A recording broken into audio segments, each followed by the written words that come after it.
اس وقت ہم اڑائی گاؤں کے ایک پچھلے کونے میں بڑی خوبصورت جگہ پہ بیٹھے ہیں۔ یہ انتہائی پرفضا جگہ ہے اور ساتھ میں دریا کی جو روانگی اور اس کی سریلی آوازیں جو ہمارے کانوں میں پڑ رہی ہے اور اس کو ہم محسوس کر رہے ہیں۔ تو اس وقت ہمارے ساتھ یہاں پہ تشریف تک رکھتے ہیں پروفیسر ڈاکٹر شمیم پانڈے صاحب، جو بڑے سوشل ایکٹیوسٹ بھی ہیں، موٹیویشنل اسپیکرز ہیں اور بڑے ان کا اچھا رول رہتا ہے سوسائٹی میں، معاشرے میں۔ تو میں جو ہے اسی نسبت سے ڈاکٹر شمیم پانڈے صاحب سے کچھ جاننا چاہوں گا۔ ڈاکٹر صاحب ایسے میں کچھ سوال کروں گا۔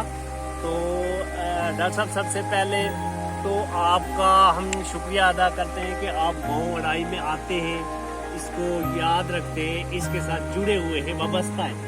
تو کافی آپ دور دراز علاقوں میں بھی جاتے رہتے ہیں، پہاڑوں پہ کافی اونچی ڈھوکوں میں، پہاڑوں پہ دور دراز اور بڑے دشوار گزار کٹھن راستوں سے گزر کر آپ کا بڑا دور دراز جانا ہوتا ہے اور لوگوں سے ملنا جلنا رہتا ہے۔ تو میں سب سے پہلے یہ سوال آپ سے یہ کرتا ہوں کہ آپ جو ہے خاص کر جو ہے یہ جو دیہاتی زندگی ہے، جو رورل لائف ہے، اس میں اور چونکہ آپ نے کافی شہروں میں بھی گزارا، اس میں ان کے لوگوں میں، معاشرے میں، سماج میں کیا فرق محسوس کرتے ہیں؟ بسم اللہ الرحمن الرحیم۔ دیکھیے، آپ نے سوال پوچھا کیونکہ وقت بہت کم ہے، اس لیے میں اس کو لمبی کہانی میں نہیں جاؤں گا۔ میں اتنا ضرور کہوں گا کہ آپ کو ایک سکون ملتا ہے جب آپ گاؤں میں آتے ہو، گاؤں کے لوگوں کے ساتھ ملتے ہو، گاؤں کے ایٹماسفیئر، انوائرمنٹ کو دیکھتے ہو، آب و ہوا، وہاں کی تر و تازگی جب ملتی ہے تو ایک بہت سکون مینٹلی اور ہارٹ سے، دل سے اور دماغ سے آپ کو سکون ملتا ہے۔ اور دوسرے نمبر پر آپ نے دیکھا کہ یہاں آپ جب لوگوں کے ساتھ ملتے ہو تو ایک دل کے ساتھ دل کا کنیکشن بنتا ہے، جو کہ آپ کو شہروں میں ملتا نہیں ہے۔ شہروں میں بہت زیادہ لوگ مصروف رہتے ہیں مختلف ایسے کاموں میں جس کا کوئی اسکوپ بھی نہیں ہوتا، لیکن وہ اپنے آپ کو مصروف شو کرتے ہیں۔ یہاں پہ لوگ جب بھی کسی سے ملتے ہیں تو وہ پیار سے ملتے ہیں۔ یہ ایک بڑا فرق ہے جو مجھے گاؤں اور شہر۔ ہاں، تو ڈاکٹر صاحب دوسرا سوال آپ سے میں یہ کرنا چاہوں گا کہ آپ کا زیادہ تر جو فوکس رہتا ہے وہ نوجوانوں پہ رہتا ہے، کیونکہ نوجوانوں کو اس دور کے میں جو ہے وہ ایک اصلاحی پہلو کی طرف لے جانا۔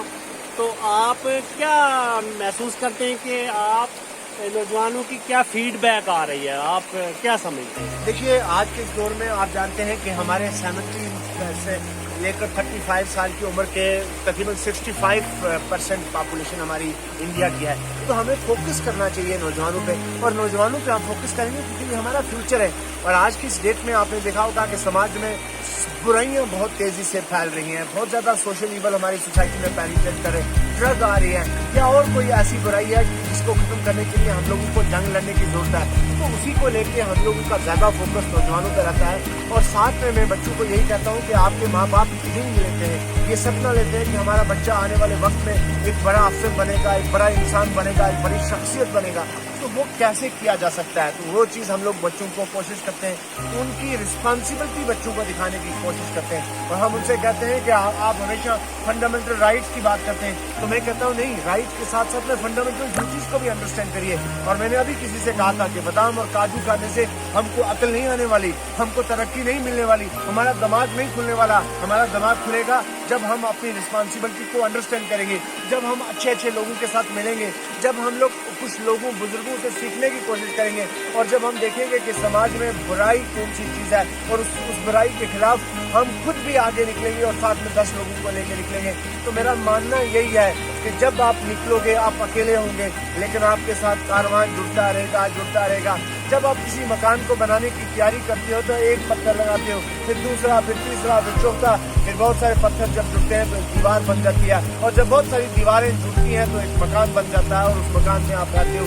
اسی طرح سے ہم کو کسی بھی کام کرنے کے لیے ہم یہ لے کے چلتے ہیں کہ نہیں، ہم کو آگے آنا ہے، اور جب ہم آگے آئیں گے اور اچھا کام ہوگا اور اللہ تعالیٰ کو اگر وہ کام پسند آئے گا تو لوگ بہت سارے جڑ جاتے ہیں اور اس میں مزہ آتا ہے۔ تو اس سے ہارڈ ورک ہے، بہت زیادہ محنت کرنی پڑتی ہے، اپوزیشن بھی ہوتی ہے، کرٹکس بھی ہیں، لیکن ہم نے کرٹکس کو ہمیشہ پازیٹیو لیتے ہیں اور کہتے ہیں کہ نہیں، شاید ہم پہ ہی غلطی ہے اگر کوئی ہمیں کرٹیسائز کر رہا ہے، تو ہم کوشش کرتے ہیں کہ اس کو امپروو کیا جائے۔